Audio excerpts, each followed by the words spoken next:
There was a cup of ginger tea I used to hold in both my hands every Sunday for 12 years before I walked across the grass to be made into a good wife. I kept it close to my chest the whole way. I needed something warm to feel that was not her hands. I am 83 years old. I was married into that farm at 18 in the autumn of 1961, and 20 steps from my own kitchen door was the Dowdy house where my husband's mother lived. Every Sunday afternoon for 12 years, I walked those 20 steps to be corrected. The old order has a soft word for it. The Gmai called it instruction, a mother-in-law's care, an older woman shepherding a young one into godliness. The whole church called it love. I am going to tell you, slowly, what it actually was, what was said in that kitchen, and what was done to my hands and my hair.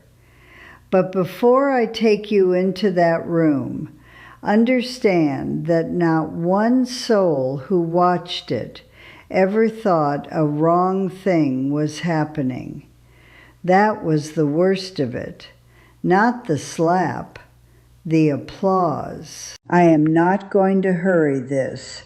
I have waited 60 years to say it out loud, and I would rather you stay in the room with me than rush. If you are listening tonight, tell me where you are, what kitchen, what country, what year of your own life. And tell me this, if you can bear to. Did you have a Sunday you dreaded too? A door you walked toward knowing what waited behind it?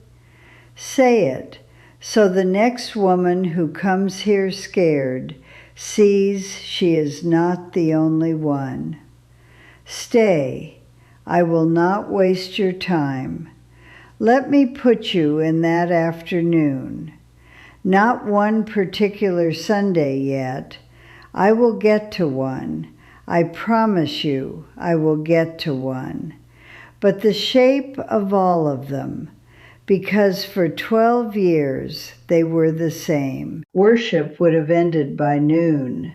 3 hours of it on the backless benches the bench wagon carried farm to farm, the loblead dragged out of the ausbund, a syllable at a time, no instrument, the whole low room of us bowing into the same slow sound we had bowed into for 200 years. Then the fellowship meal, the church spread, the red beet eggs, the long tables of women, and the men in the barn, and the buggies starting home down the 2-lane road. And I would go back to my own kitchen, and I would put the kettle on, and I would make that 1 cup of ginger tea, not to drink hardly, to hold, because I knew that in an hour I would walk the 20 steps, and I wanted to carry something across the grass that was mine and warm and asked nothing of me. Her name was Lydia. She was Eli's mother, and because Eli was the youngest son and the home farm came to him, she did not move away when we married. She moved 20 steps over into the Dowdy house with a clear view of my kitchen window, and she watched. The Amish do not need a hidden camera. They have the Ordnung, and the Ordnung is enforced by watching. It is never written down.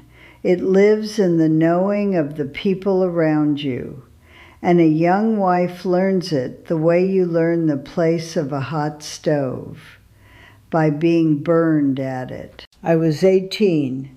I knew how to keep a house already. I had kept my mother's. But that was not what the Sundays were for.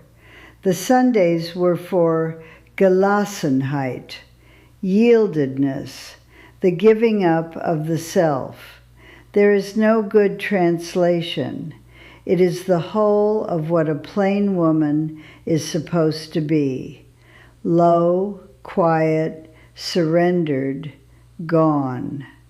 And the thing about Gelassenheit is that you cannot prove you have it by doing your work well. You can only prove it by how you take correction. So I had to be corrected, do you see, in order to be given the chance to yield. The failing was not the point. My failing was the raw material. Lydia's task every Sunday was to find it, name it, and watch how I bent. I want to tell you about the second year because that is the year it changed. The first year was the ledger. I would walk in and I would pour her coffee. She did not pour her own, that was part of it.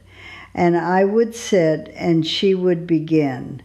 Everything I had done wrong that week. Not shouted.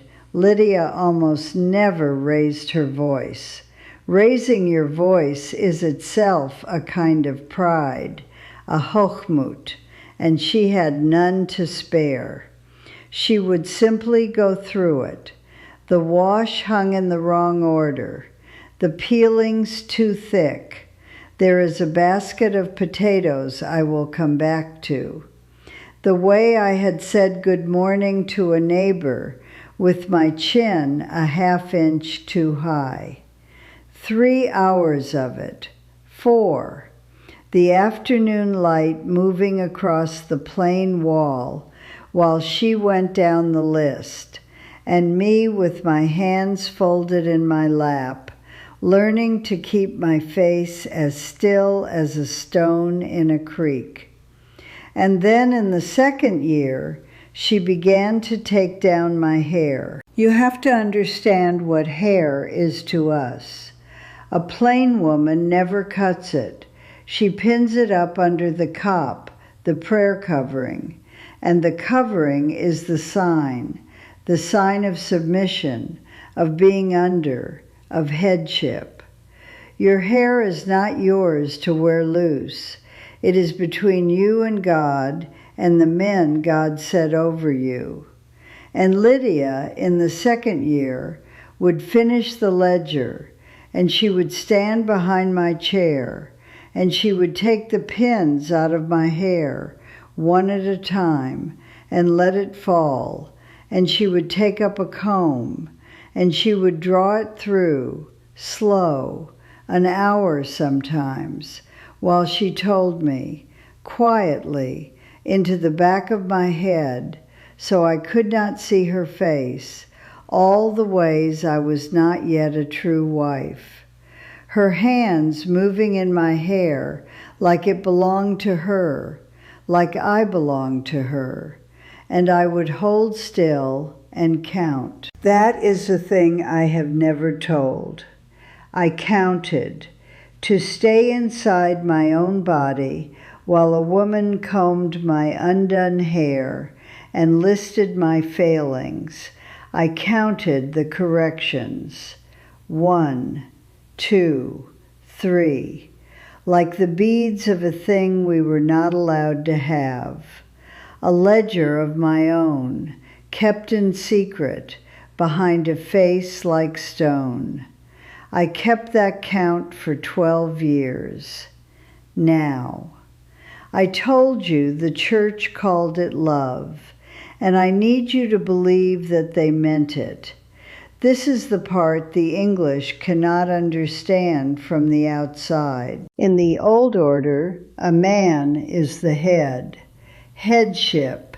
It comes down through the diener, the ordained men chosen by the lot, down through the husband, and a woman's whole salvation is bound up in her yieldedness under it. That is the doctrine, plain as a fence post. But a doctrine has to be carried out somewhere by someone on an ordinary afternoon, and a husband cannot be in the kitchen on a Sunday. He is in the barn. He is at the council meeting where the ordinance is affirmed twice a year before communion. He has a farm and 100 head and the church's business, and breaking a young wife is slow, daily domestic work, and it is beneath him, and it is below the notice of the ordained men entirely. So the system does a clever thing, a thing so old that no one in my lifetime remembered building it. It hands the daily work down to the women, to the mothers-in-law. The headship doctrine never needs a man in the room to do its breaking. It recruits the women it has already broken, and it sets them on the next ones, in the kitchens, over the coffee, where no man has to watch. And it calls the whole arrangement care.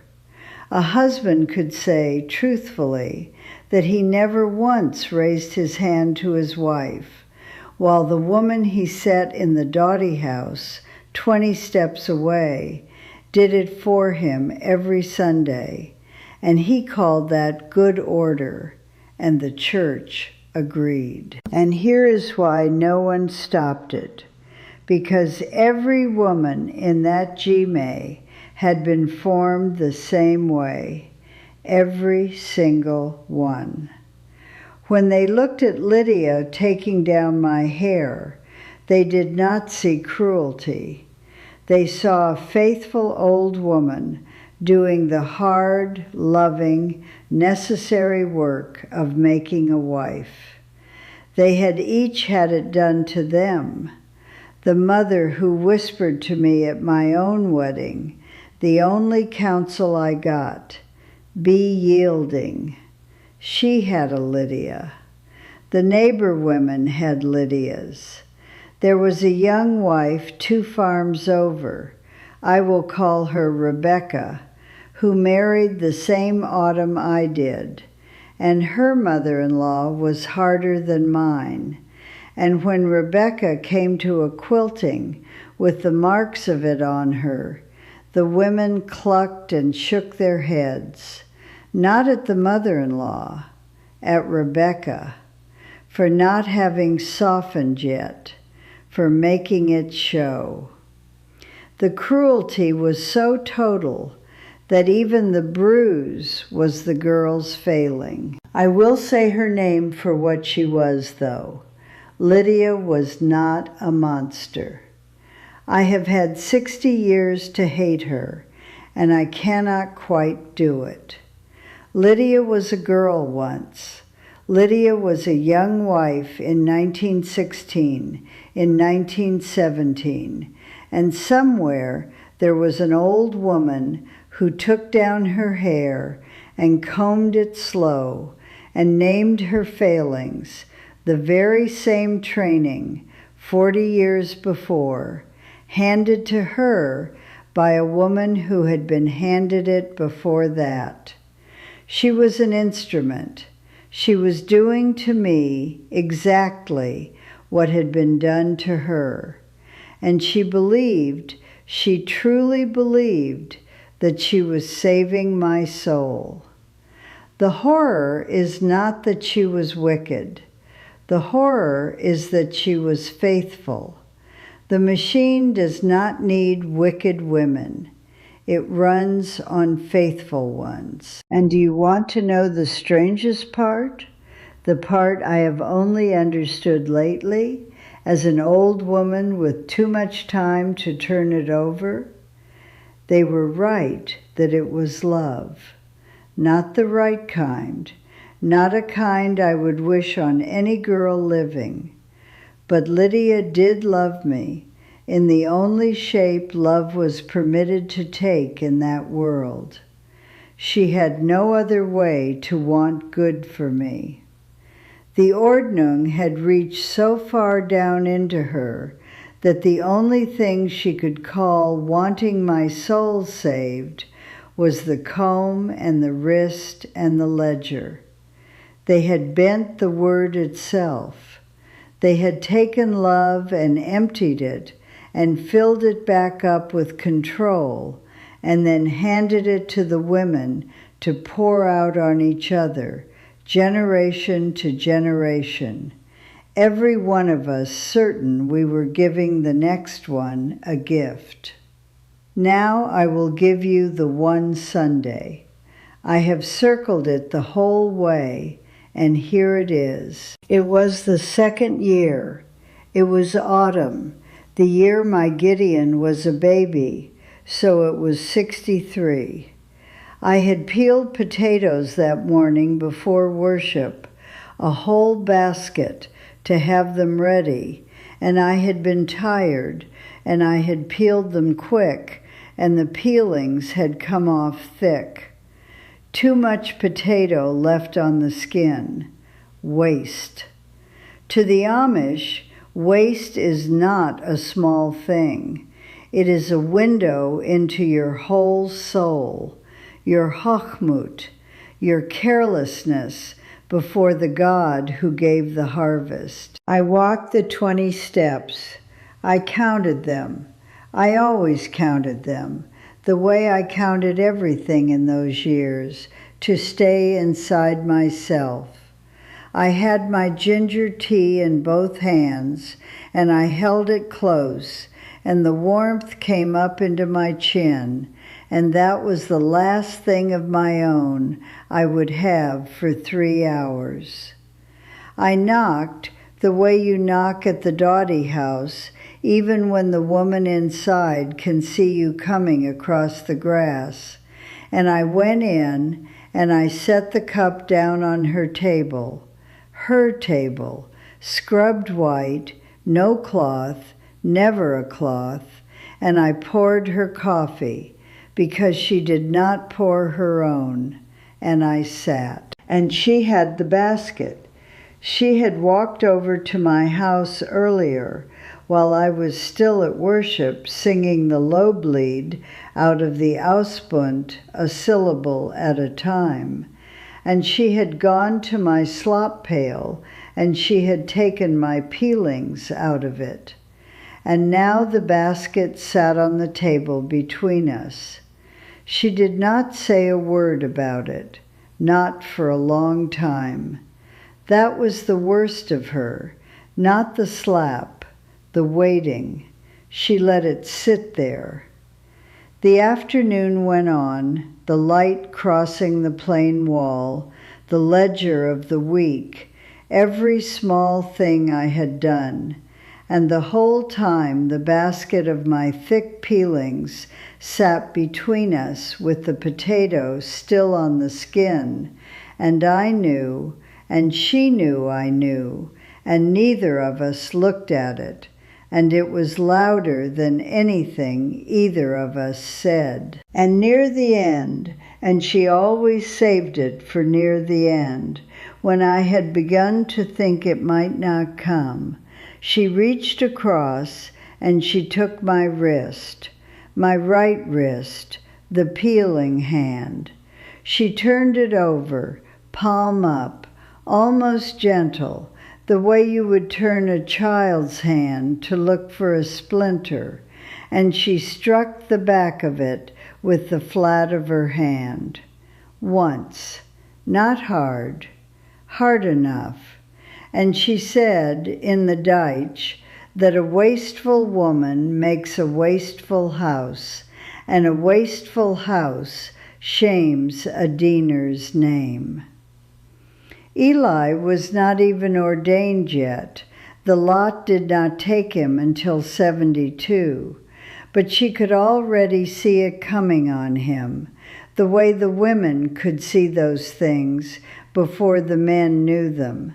And she was forming me ahead of time, for the preacher's wife she had decided I would have to become. And then she stood up behind my chair, and she took the pins out of my hair, one at a time, and set them in a row on the white table, and she let it all down around my shoulders, like a girl's, like an unmarried thing, and she took up the comb, and she drew it through, slow, for the better part of an hour, while she told me about waste, all the kinds of waste a woman could be. Wasted food, wasted time, wasted words, a wasted, wanting heart. And I sat with my hands folded in my lap, and my hair coming undone under a stranger's comb, and I held my face like a stone in a creek, and I counted 1, 2, 3, the corrections, the strokes of the comb, the minutes. I no longer knew which I was counting. I only knew that the counting was the one room in me she could not get into. I was 21. Gideon was already born, so I was 21. I had a baby in the house 20 steps away, and a struck wrist, and my hair undone, and the tea I had carried across the grass gone stone cold on her table, untouched, while she worked. That is the Sunday. That is 12 years of Sundays pressed into one. There were 600 of them. I have stopped being able to feel most of them apart from each other. They are one long afternoon in my memory now, one comb, one list, one cold cup of tea. She died in 1973. The combing stopped. I sewed a black morning dress, and I had sewn it years before, in secret, and kept it folded in the cedar chest. I had sewn it long before she was sick, because I wanted one thing I would wear on that day to be made by my own hand and uncorrected by hers. And at the funeral, my own mother leaned to me and whispered, in the Deutsch, "Es ist vorbei," it is over. And I understood, standing at that plain grave, that my mother had known. All 12 years she had known. Every woman in that had known what those Sunday afternoons were. The silence among the women had not been ignorance. It had been the only mercy they had, to not speak of it, and to whisper when it was finally over, "Es ist vorbei." That was the whole of what they could give me. 2 words at a graveside. I live alone now in a rented half-house on the edge of Strasbourg, a few miles from that farm. I left at 81. The plain people on these roads turn their buggies the other way when they see me at the curb. I have a blue cardigan I chose with my own hand, the first thing I ever chose, and I am still not used to my bare head. And I have to tell you the thing I have been walking toward this whole time, because if I let you leave thinking I was only the girl with the cold tea, I will have lied to you, and I am too old to lie. I became a Lydia, not with my hands. I want that said plain, because it is the one thing I held. I never took down a young woman's hair. I never struck a wrist. When my own daughters-in-law came to my kitchen on a Sunday, I poured the coffee, and I asked them what they wanted, and not one of them had ever been asked. And the chain broke right there, quietly, and no one ever knew. That is true, and I will hold to it. But the rest of it I did. For 30 years I was a minister's wife, and the young wives in trouble came to me, crying into their aprons because they could not yield, could not get small enough. And I had a German scripture I would read to them in my own hand, soft, with coffee, and I would tell them to stay, to bend, that the bending was love, that the Lord was in it, that Gelassenheit would come if they stopped fighting it. I laid the same yoke on the next woman's neck, gently, with scripture, the way it had been done to me. I did to their souls what Lydia did to my wrist, believing I was saving them, exactly as she believed she was saving me. And my own daughter, Lavina, when the men put her under the ban in '94, I kept the Maidung against my own child for nearly 30 years and called it love that would bring her home. I turned my buggy from my own daughter at the curb. I was the cold tea, and I was the comb. Every woman in that kitchen was both. There is a word for what those Sundays were. It is not a word we were ever allowed to use. In the Gmai, we had only the soft words: instruction, shepherding, care. It took me a lifetime to be able to say the true one out loud, and I am going to say it now, plain, the way it should always have been said. It was control. It was control with a comb in its hand and scripture in its mouth, dressed up as a mother's love, passed woman to woman, so no man ever had to dirty his hands with it. That is the word, control. Say it with me if you have your own Lydia. It is allowed now. We are old enough now to say it. If you ever walked toward a door on a Sunday, holding something warm to your chest because you knew what waited on the other side, I see you.